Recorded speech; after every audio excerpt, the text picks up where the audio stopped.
Hey everyone, Gill Gross here, post-match. Alexander Zverev versus Tomas Martin Etcheverry, Roland Garros 2023 quarterfinal.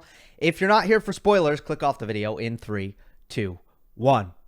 Zverev returns to the Roland Garros semifinal 1 year after his catastrophic ankle injury. It is the third year in a row that Sasha reaches the last four in Paris, and he takes out Etcheverry in 4 sets. Etcheverry, the lone unseeded representative in this quarterfinal lineup.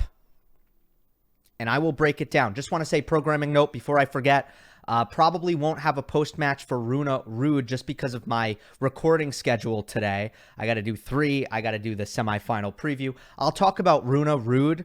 I'll give that some time in my semifinal preview. Just want to get that out there. All right, Etcheverry, first of all, I thought he performed really, really well. The problem was he let a great player in Alexander Zverev feel comfortable, and it allowed Zverev to play his best, and Zverev's best was better than Etcheverry's best. I'll get more into Etcheverry's performance a little bit towards the end, but let me first explain what I mean by that. Etcheverry gave Zverev a lot of pace, a lot of rhythm, and a lot of backhands.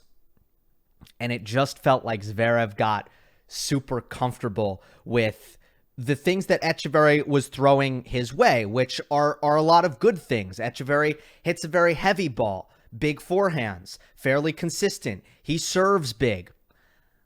But it reminded me a little bit of like a Zverev-Rublev matchup maybe, where the things that Etcheverry is doing are things that Zverev is very comfortable countering. And I think that Etcheverry, in order to kind of win a match like this, he would have needed to use the width of the court a little bit better. I thought it was a little bit too linear at times, and he wasn't breaking the sidelines or moving the ball around enough or changing direction enough. I also think he could have mixed heights more. It was the same ball a lot.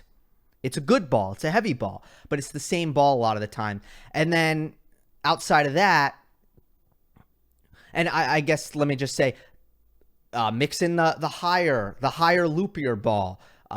Use maybe a lower slice backhand sometimes. Those are all things that really go a long way against Zverev, but Etcheverry kind of kept it pretty linear. And then the last thing is the drop shot, which Etcheverry did use at times. I think maybe he could have used it even more often, and when he did look to execute it, it was a bit hit or miss. There were some good ones, there were some bad ones. He could have executed it a little bit better.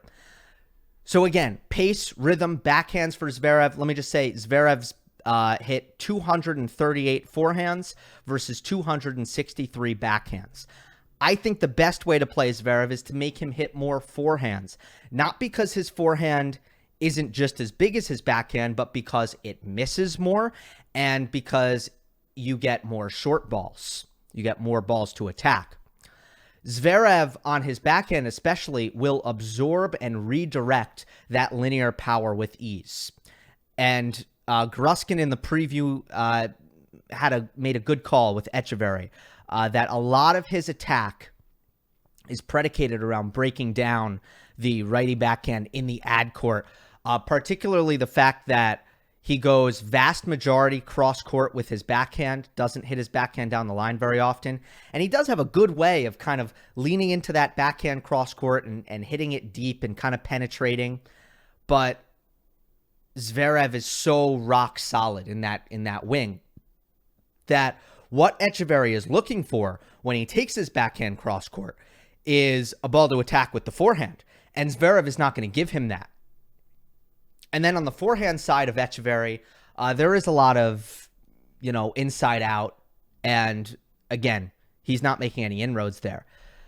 What the Zverev backhand was, though, was not only a rock solid kind of pace absorbing shield, so to speak, it was also unbelievable offensively. Zverev's backhand down the line was a major disruptor here, especially when Etcheverry was looking to camp in the ad side. Sasha was not allowing him to do that. And in the backhand and backhand exchange, Zverev could hurt Etcheverry, and Etcheverry really couldn't hurt Zverev. Zverev would even pattern change on his forehand to try to get into that backhand exchange. So what you would see would be Zverev hitting a safer, loopier ball on the forehand down the line, knowing that the next ball from Etcheverry on the backhand is going to go cross court about 80% of the time, and then Zverev can go to work with his two-hander. It's also unreal how well Zverev performs on the +1 backhand. It's rather remarkable. I think he might be the best in the world at this. You get the return to Zverev's backhand, and he's able to step in on the +1, whether it be hitting on the deuce side off of a wide serve, hitting cross court into the open court, or on the ad side going back behind or redirecting down the line. He's just so good at it. And he can threaten with the approach shot off the backhand, which most two-handers especially, they're just not confident in approaching off the backhand. They don't feel like their backhand is good enough or damaging enough where they're going to hit a good enough approach shot on clay to be able to come in behind it. But I think Zverev, who got to net so often here, 54 net approaches for Zverev, was so comfortable approaching off the backhand. And again, we go back to how rare this is. The damage that Zverev creates with his two-hander on clay is so rare. It's so rare to see that. So that was big. Again, Zverev's net rushing, very good. Something that Etcheverry couldn't really bring to the table as often as Zverev could. Particularly Alex's forehand volley was incredible. His backhand volley had some poor moments, I would say, but his forehand volley was just unbelievable. And Zverev getting to the net so often and imposing his will offensively really did add a great wrinkle for him. So I thought that gave him, all that stuff kind of gave him the extra edge. I did love Etcheverry's mental game in this one, so I think he deserves props. Didn't let the pressure get to him. Stayed positive, poised, focused pretty much the entire time throughout the match.